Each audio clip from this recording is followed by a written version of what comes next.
väikese sellise lühitutvustuse sellisest lehest nagu Canva. Ja Canva on väga mitmekülgne programm, kus saab teha igasuguseid erinevaid esitlusi või siis plakateid, postreid, kutseid, seal saab joonistada ja selle joonistamisega meie täna tegelema hakkamegi. Teen lühitutvustuse sellest. Esimese asjana on vaja panna siis kirja kõigepealt canva.com ja kaldkriips draw ja tuleb ette selline leht, mis siin on. Valid selle lilla kasti sees oleva variandi, use draw ja tuleb ette nii-öelda põhi. Kohe ütlen ära, et siin all valikus paremal pool on võimalus seda pilti muuta, seda sisse zoomida või siis välja zoomida, et saab täitsa kohe niimoodi mõnusasti. Ma arvan, et ma panen ise niimoodi 80% peale ja siin vasakul pool on võimalus valida siis erinevaid pliiatseid, markereid, vildikaid, kustukummi. Siit alt saab valida värvi ja ma kohe värvi valimisest täpsemalt räägin ka. Ja siis on võimalik neile pliiatsitele või vildikatele valida paksust või siis läbi kumavust. Ja ma ise hakkan ka joonistama pilti, ma teen pildi loodusest. Selle jaoks ma võtan markeri või vildika tähendab. Ma valin rohelise värvi, sest ma tahan joonistada maapinda ja kuna ma tean, et mul on vaja päris palju joonistada, siis ma valingi sealt alt selle joone paksuse ja teen küllaltki selliseks suureks. Vajutan siia kõrvale praegu ja saangi hakata siis maapinda joonistama. Ma arvan, et ma ise teen sellise, äkki proovin teha päikeseloojangut siia pildi peale. Maapind on nüüd mul olemas ja ma tahan joonistada päikest.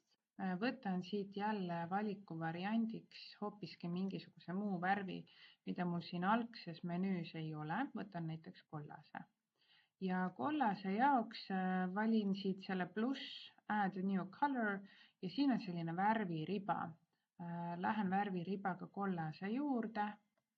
All on siin, ütleks siis pipett või midagi sellist ja see zoomib ja sellega saad valida endale täpselt õige värvi, mida sa soovid.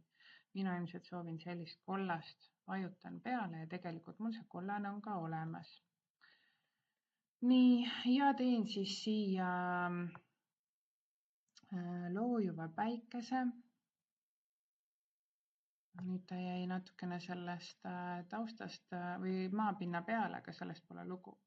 Edasi valin siit oranžika tooni ja rääkisin sellest läbi kumavusest, et tegelikult praegu ta ei kuma üldse läbi, aga kui ma seda transparency varianti kasutan, siis ma saan teha ta niimoodi õrnalt läbi kumavaks ja saan siia peale seda justkui niimoodi joonistada, et jääb tausta ka näha natukene. Niimoodi. Kui nüüd mulle see üldse ei meeldinud, mis ma tegin, siis mul on võimalik vajutada tagasi noolt ja ta kustutab mul kõik ära. Sama jutt on ka sellega, et kui ma ikkagi tahan jätkata, on võimalik vajutada edasi noolt ülevalt.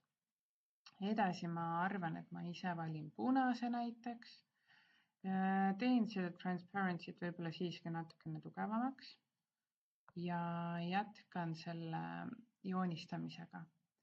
Mina niimoodi kiiresti kritseldan ja kindlasti ei kannata see pilt üldse kriitikat, mida ma teen, aga see ei olegi oluline. Oluline on see, et teie saaksite ise aimu, kuidas siin neid erinevaid variante kasutada. Nüüd, kuna mul läksid üle ääre, siis ma valin uuesti rohelise, panen selle transparency ehk läbi kumamisvariandi täiesti mitteolematuks ja teen siit need ääred uuesti üle. Ja kui ma olen oma töö valmis saanud, kõik oma töö, siis ma saan võtta siit share ja download.